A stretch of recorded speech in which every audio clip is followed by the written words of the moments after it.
আসসালামু আলাইকুম। আমি ডক্টর রিতা তাহের। সবাইকে ধন্যবাদ জানাচ্ছি।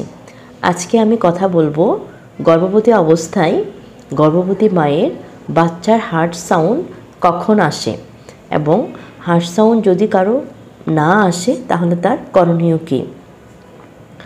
একটা সময় ছিল যখন বাচ্চার হার্ট সাউন্ডটা শুধুমাত্র স্টেথোস্কোপের মাধ্যমে শোনা যেত এবং সেটা যারা আমরা ডক্টর আছি তারাই কেবলমাত্র শুনতে পেতাম। বাট বর্তমানে এত ভালো ভালো অত্যাধুনিক মেশিনপত্র এসেছে দেশে, যার কারণে হার্ট রেটটা ডক্টর তো শুনতে পায়, দেখতে পায় এবং সাথে পেশেন্ট যারা আছেন, পেশেন্ট প্লাস পেশেন্টের লোকজনও কিন্তু এই হার্ট সাউন্ডটা শুনতে পায়। সো হার্ট সাউন্ডটা কিন্তু একটা প্রেগনেন্সির জন্য খুবই ইম্পর্ট্যান্ট এবং সেটা কখন আসে সেটাই আমি কথা বলবো। হার্ট সাউন্ডটা সাধারণত 6 সপ্তাহ থেকেই চলে আসে, 6 সপ্তাহ থেকে 8 সপ্তাহের মধ্যেই চলে আসে এবং সেটা যেহেতু 6 সপ্তাহ বা 8 সপ্তাহ একটু আর্লি থাকে সেই জন্য কিন্তু অনেক সময় এটা সহজে শোনা যায় না। আর হার্ট সাউন্ডটা আমরা তিনটাভাবে শুনতে পারি। সেটা হচ্ছে ট্রান্সভ্যাজানাল আল্ট্রাসোনোগ্রাম করে, পার অ্যাবডোমিনাল আল্ট্রাসোনোগ্রাম করে, আর হচ্ছে ড্রপলারের মাধ্যমে। তো ট্রান্সভ্যাজানাল আল্ট্রাসোনোগ্রাম সেটা হচ্ছে জরায়ুর মুখে একটা যন্ত্র ঢুকিয়ে একদম জরায়ুর কাছাকাছি যেহেতু যায়, এটা দিয়ে খুবই আর্লি বাচ্চার হার্ট সাউন্ডটা শোনা যায়। দেখা যায় 6-7 সপ্তাহের মধ্যে হার্ট সাউন্ডটা শোনা যায়। এটা হচ্ছে ট্রান্সভ্যাজানাল আল্ট্রাসোনোগ্রাফি। আর এটা হচ্ছে ট্রান্স অ্যাবডোমিনাল, যেটা কমন, সবাই আল্ট্রাসোনোগ্রাম করে, পেটের উপরে প্রোব দিয়ে আল্ট্রাসোনোগ্রাম করে এবং বাচ্চার হার্ট সাউন্ডটা শুনতে পাওয়া যায়। এবং এই হার্ট সাউন্ডটা দেখা যায় যে 6 সপ্তাহ থেকে 9 সপ্তাহের মধ্যেই চলে আসে এবং শোনা যায়। আর আরেকটা হচ্ছে ড্রপলার মেশিন, যে ড্রপলারের মেশিনের মাধ্যমে যখন বাচ্চার 10 সপ্তাহ হয় তখন কিন্তু হার্ট সাউন্ডটা শোনা যায়, তবে 12 সপ্তাহের দিকে খুব ভালো শোনা যায়। তো যেটা বলছিলাম যে সাধারণত 6 সপ্তাহ থেকে 9 সপ্তাহের মধ্যেই বাচ্চার হার্ট সাউন্ডটা চলে আসে। বাট কারো যদি যে 8 সপ্তাহ হয়ে গিয়েছে কিন্তু এখনও হার্ট সাউন্ডটা পাওয়া যাচ্ছে না, তাদেরও খুব বেশি টেনশন করার প্রয়োজন নাই।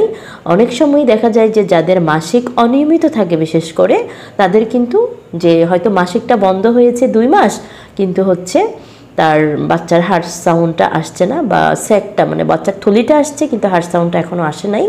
তখন দেখা যায় যে তার মাসিকটা হয়তো 2 মাস আগেই বন্ধ ছিল, বাট সে হয়তো কনসিভ করেছে, তারও পরে এই জন্য হার্ট সাউন্ডটা আসে নাই। তার ক্ষেত্রে যেটা করতে হবে, সে হয়তো ফলো আপে থাকবে যে 2 সপ্তাহ বা 3 সপ্তাহ পরে আবার একটা আল্ট্রাসোনোগ্রাম করে শিওর হয়ে নেবে যে বাচ্চার হার্ট সাউন্ডটা আসছে কি না।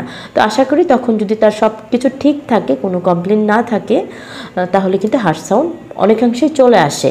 বাট যদি এমন হয় যে তার মাসিক রেগুলার ছিল এবং তার 2 মাস যাবৎ মাসিক বন্ধ এবং আল্ট্রাসোনোগ্রাম করে দেখা গেছে যে তার মাত্র 8 সপ্তাহ এবং যখন তার কোনো বাচ্চার হার্ট সাউন্ড পাওয়া যায়নি, তাকে ফলো আপে রাখা হলো। 2 সপ্তাহ পরে তাকে আল্ট্রাসাউন্ড করতে আসতে বলা হলো এবং 2 সপ্তাহ পরে রুগী যখন এসে আল্ট্রাসোনোগ্রাম করলো, তার ধরেন আল্ট্রাসোনোগ্রামে জাস্ট বাচ্চার থলিটাই আসছে, তখনও হার্টবিটটা আসে নাই, তাহলে বুঝতে হবে যে এটা বাচ্চাটা তাহলে ভালো নাই, এটা ব্লাইটেড ওভাম, যে বাচ্চার থলিটা আসছে, বাচ্চার যেই অংশ ফিটাল পুল সেটাও আসে নাই, কিংবা বাচ্চার যে হার্ট সাউন্ড সেটাও আসে নাই, তাহলে বাচ্চাটা কিন্তু কন্টিনিউ করা যাবে না। আর আল্ট্রাসাউন্ডটা আসলে খুবই ইম্পর্টেন্ট এবং তার সাথে বাচ্চার হার্ট সাউন্ডটা খুবই ইম্পর্টেন্ট। সেই জন্য এবং এটা কিন্তু প্রথম ট্রাইমিস্টার মানে 12 সপ্তাহের মধ্যেই এটা কনফার্ম হইতে হয় যে বাচ্চার হার্ট সাউন্ডটা আসছে নাকি আসছে না। তো এই জিনিসটা খুবই ইম্পর্টেন্ট। তাই প্রথম দিকে আপনারা ফার্স্ট ট্রাইমিস্টারে আপনার অবশ্যই একটা আল্ট্রাসোনোগ্রাম করে নিতে হবে যে বাচ্চার হার্ট সাউন্ডটা আসছে কিনা। তো আমরা এবার জেনে নিব যে ফার্স্ট ট্রাইমিস্টারে হার্ট সাউন্ডটা আসছে কিনা, আর যদি এসে থাকে কত সপ্তাহে কত হার্ট রেট থাকাটা স্বাভাবিক। আসুন আমরা এখন সেটা জেনে নিই। গর্ভাবস্থায় বাচ্চার হার্ট রেট নর্মালি 120 থেকে 160 হয়ে থাকে। তো তার চেয়ে কম বেশি হতে পারে, তবে প্রথম দিকে অর্থাৎ ফার্স্ট ট্রাইমিস্টারে আল্ট্রাসাউন্ডের মাধ্যমে যে আমরা হার্ট রেটটা দেখি সেটা একটু ভেরি করতে পারে। যেমন প্রথম 5 সপ্তাহের মধ্যে হার্ট রেটটা 80 থেকে 103 থাকতে পারে এবং 6 সপ্তাহে হার্ট রেট 103 থেকে 126 পর্যন্ত হতে পারে এবং 7 সপ্তাহে 126 থেকে 149 বিটস পার মিনিট হতে পারে। 8 সপ্তাহে 149 থেকে 172 বিটস পার মিনিট হতে পারে এবং 9 সপ্তাহে 155 থেকে 195, গড়ে 175 বিটস পার মিনিট হতে পারে এবং 12 সপ্তাহে হার্ট রেট 120 থেকে 180, গড়ে 150 বিটস পার মিনিট হতে পারে এবং 12 সপ্তাহের পরে 120 থেকে 160, গড়ে 140 বিটস পার মিনিট হতে পারে। এটা হচ্ছে সবসময় যে এরকম হয় তা না, তার কম বেশি হতে পারে, আমি জাস্ট একটা ধারণা দিলাম। গর্ভের বাচ্চার হার্টবিট সাধারণত 6 থেকে 9 সপ্তাহের মধ্যেই শোনা যায় এবং যদি কোনো কারণে 8 সপ্তাহ হয়ে গিয়েছে কিন্তু গর্ভের বাচ্চার হার্ট সাউন্ড শোনা যাচ্ছে না, তাহলে দুশ্চিন্তা না করে ফলো আপে থাকবেন এবং 2 সপ্তাহ পরে আবার আলট্রাসোনোগ্রাম করে নেবেন। তারপরেও যদি না আসে অবশ্যই ডক্টরের পরামর্শ অনুযায়ী পরবর্তী পদক্ষেপ নেবেন। তো সবাই ভালো থাকুন, সুস্থ থাকুন, আর প্রথম ট্রাইমেস্টারে অর্থাৎ প্রথম 12 সপ্তাহের মধ্যে অবশ্যই অন্ততপক্ষে একটি আলট্রাসোনোগ্রাম করে নেবেন।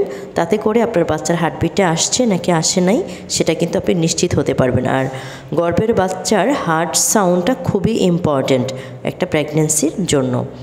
তো এভাবেই হচ্ছে আমরা আপনাদেরকে বলে থাকি যে আলট্রাসাউন্ড করে কিভাবে আপনারা গর্ভের বাচ্চার হার্ট সাউন্ডটা পাবেন এবং কত সপ্তাহে পাবেন এবং যদি না পান তাহলে কি করতে হবে। আশা করি আমার এই ভিডিওটির মাধ্যমে আপনারা এই প্রশ্নের উত্তরটা পেয়ে গিয়েছেন এবং সুন্দরভাবে বুঝতে পেরেছেন। আল্লাহ হাফেজ, সবাই ভালো থাকবেন।